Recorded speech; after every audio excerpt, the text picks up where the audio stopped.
नमस्कार। आज हम नक्शे पर एक ऐसी जगह की पड़ताल कर रहे हैं जो पहली नज़र में शायद नज़र भी ना आए, लेकिन जिसका वजूद बहुत ही अनोखा है। लिसोथो।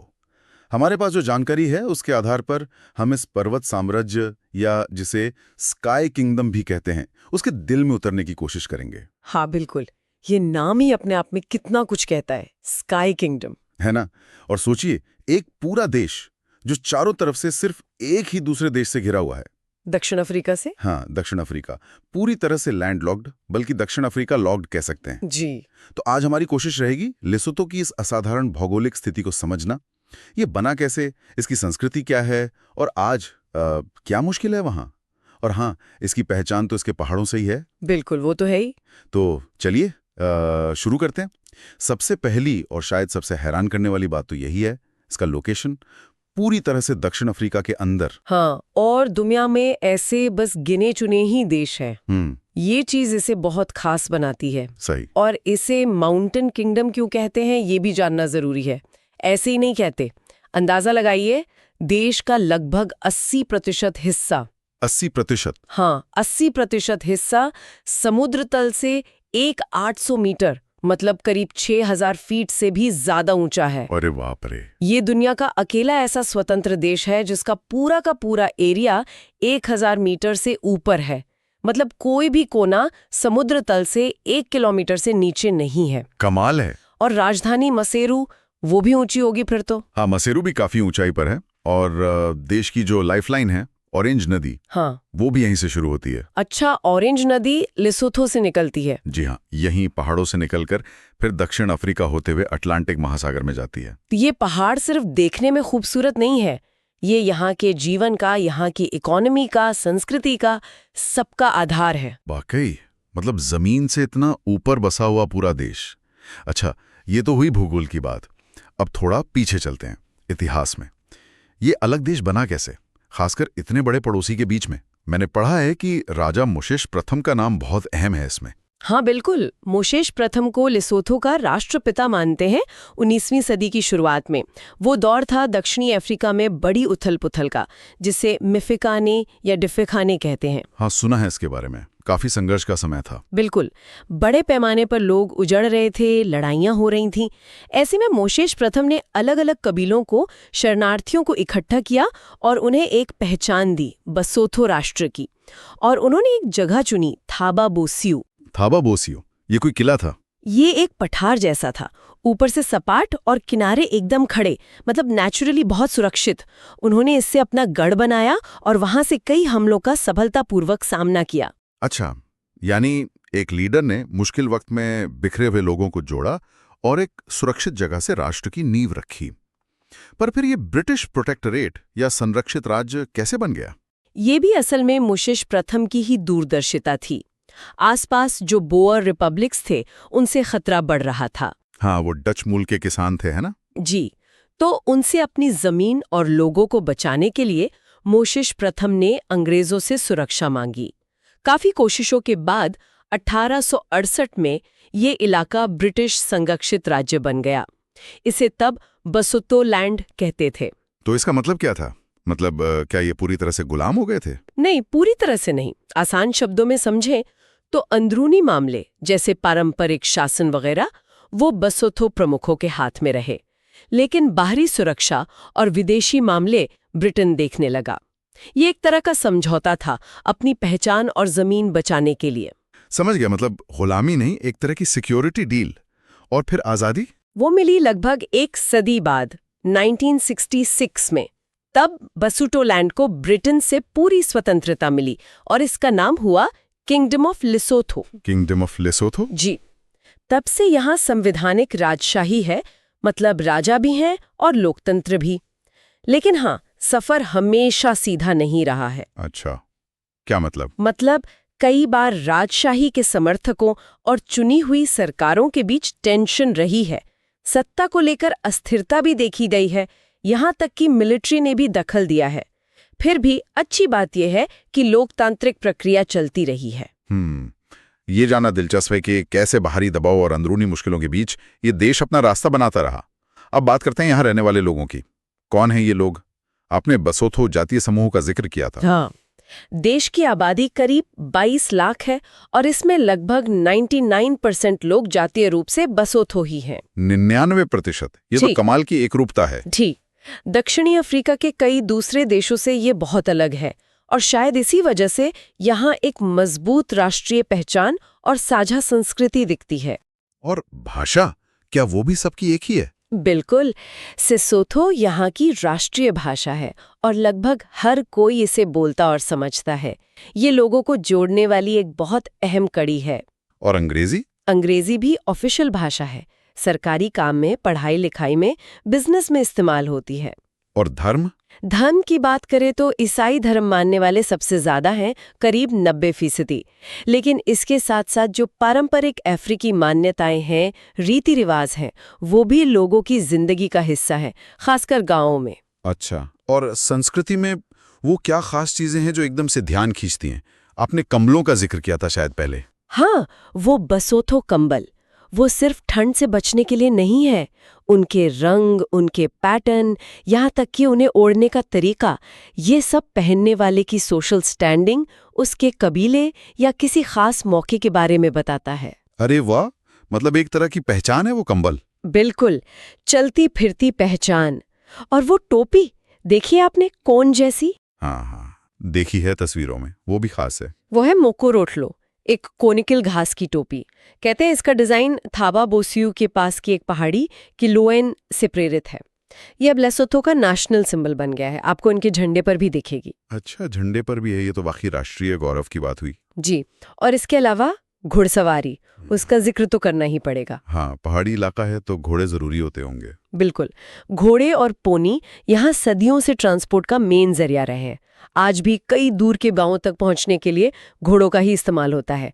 ये कल्चर का इतना अहम हिस्सा है कि इसे बसोथो पोनी के नाम से ही जाना जाता है। बसोथो पोनी। हाँ, और फिर लोक संगीत है, नाच गाना है, जो कहानियां सुनाते हैं, इतिहास बताते हैं और लोगों को जोड़े रखते हैं। तो कंबल, टोपी, घोड़े, ये सिर्फ चीजें नहीं बल्कि लेसोथो की पहचान के निशान हैं। अब थोड़ा ये समझते हैं कि ये देश चलता कैसे है। आपने कहा संवैधानिक राजशाही, इसका असल मतलब क्या हुआ? इसका मतलब है कि देश के हेड तो राजा हैं, अभी राजा लेट्सी तृतीय है, लेकिन उनकी भूमिका ज्यादातर सिंबॉलिक है, औपचारिक है। वो देश की एकता के प्रतीक है, पारंपरिक नेता हैं, लेकिन सरकार चलाने की असली पावर प्रधानमंत्री और उनकी कैबिनेट के पास होती है। अच्छा, जैसे ब्रिटेन में होता है कुछ कुछ वैसा। हाँ, काफी हद तक वैसा ही समझ सकते हैं। प्रधानमंत्री संसद के निचले सदन यानी नेशनल असेंबली में बहुमत दल के नेता होते हैं और वही सरकार के मुखिया हैं। और संसद? संसद में 2 सदन है, एक चुनी हुई नेशनल असेंबली और एक सीनेट। सीनेट में मुख्य रूप से जो बड़े सरदार होते हैं वो और राजा द्वारा नॉमिनेट किए गए सदस्य होते हैं। तो मतलब परंपरा का भी सम्मान है और आधुनिक लोकतंत्र भी। लेकिन आपने पहले राजनीतिक अस्थिरता का जिक्र किया था, क्या इसका मतलब ये सिस्टम हमेशा स्मूथली काम नहीं करता? देखिए, आजादी के बाद लेसोथो ने कई बार पॉलिटिकल क्राइसिस देखे हैं।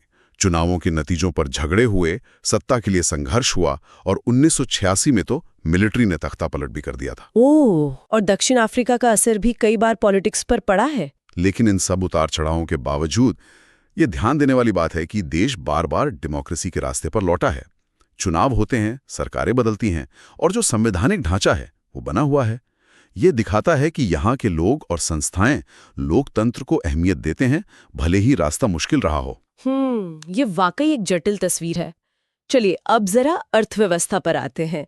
एक छोटा सा पहाड़ों वाला, चारों तरफ से जमीन से घिरा देश अपनी इकोनॉमी कैसे चलाता है?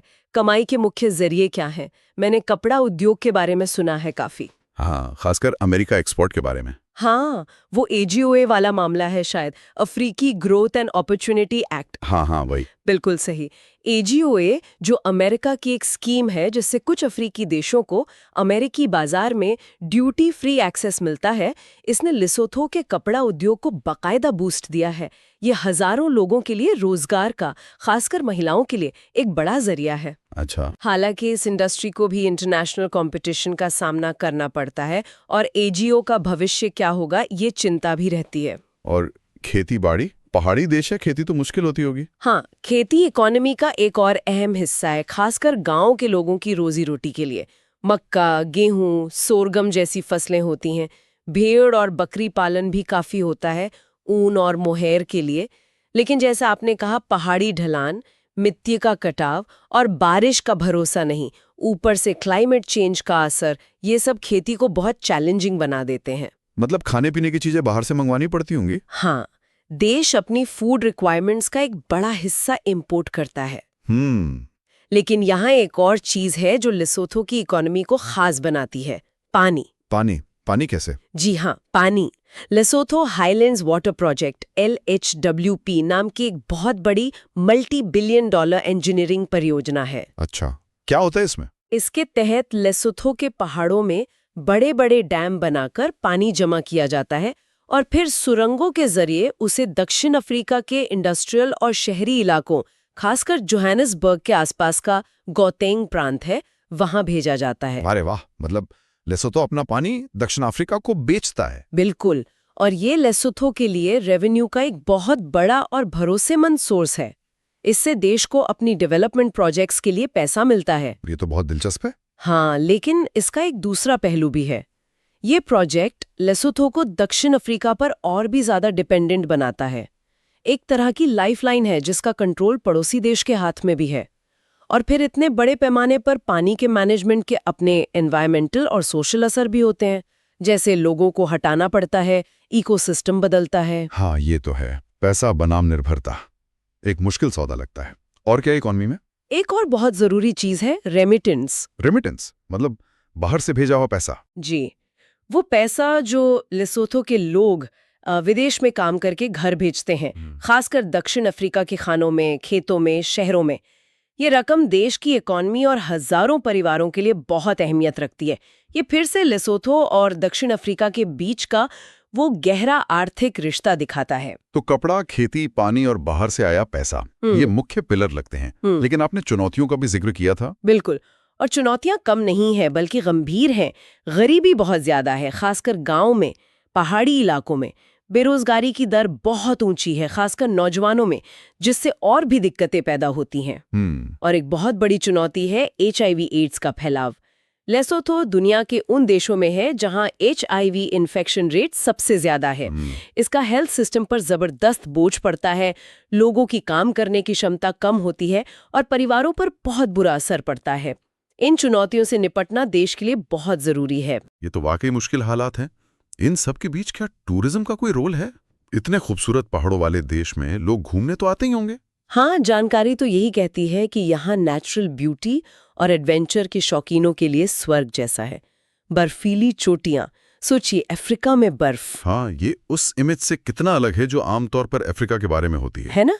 खूबसूरत झरने, पहाड़ों में ट्रेकिंग, हाइकिंग, घुड़सवारी, ये सब कुछ है वहाँ। बिल्कुल, टूरिज्म में पोटेंशियल तो बहुत है, हालांकि अभी शायद उसका पूरा फायदा नहीं उठाया जा सका है। कुछ खास जगहों का जिक्र जरूर करना चाहूंगी। मलित्सुनियाने फॉल्स।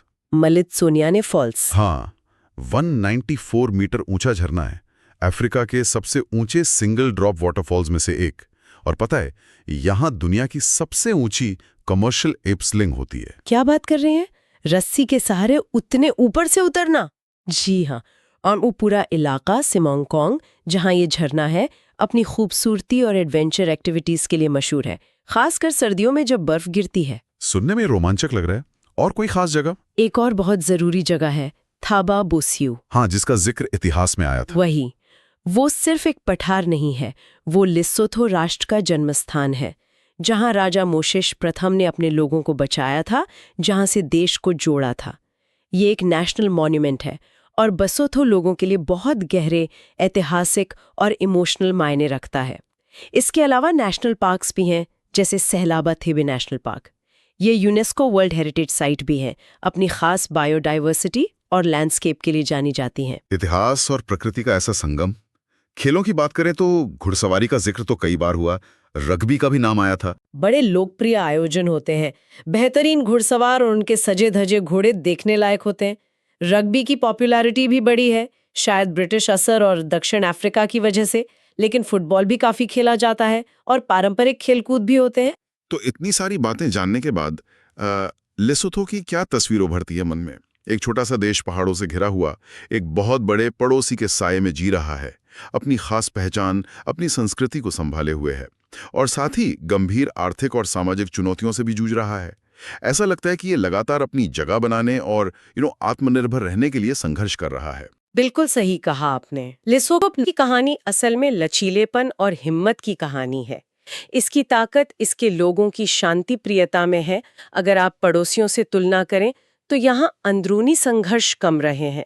इसकी अद्भुत प्राकृतिक सुंदरता में है, जिसमें टूरिज्म की इतनी संभावनाएं हैं, और सबसे बढ़कर इसके लोगों के अपने कल्चर पर गर्व करने में और मुश्किल हालात में भी टिके रहने के जज्बे में है। ये वाकई एक संघर्ष करती हुई आत्मनिर्भरता का प्रतीक है।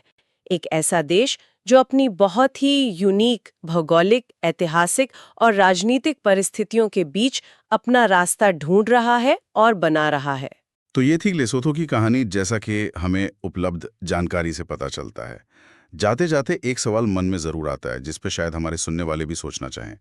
दक्षिण अफ्रीका पर इतनी ज्यादा भौगोलिक और आर्थिक निर्भरता, चाहे वो पानी बेचने की बात हो या नौकरियों के लिए लोगों का वहां जाना हो या चारों तरफ से घिरा होना हो, इसे देखते हुए लेसोथो आने वाले समय में अपनी राजनीतिक और आर्थिक आज़ादी को और कैसे मजबूत कर सकता है? क्या तरीके हो सकते हैं जिससे ये देश अपनी संप्रभुता बनाए रखते हुए अपने लोगों के लिए एक बेहतर और टिकाऊ भविष्य बना सकें? सोचने वाली बात है।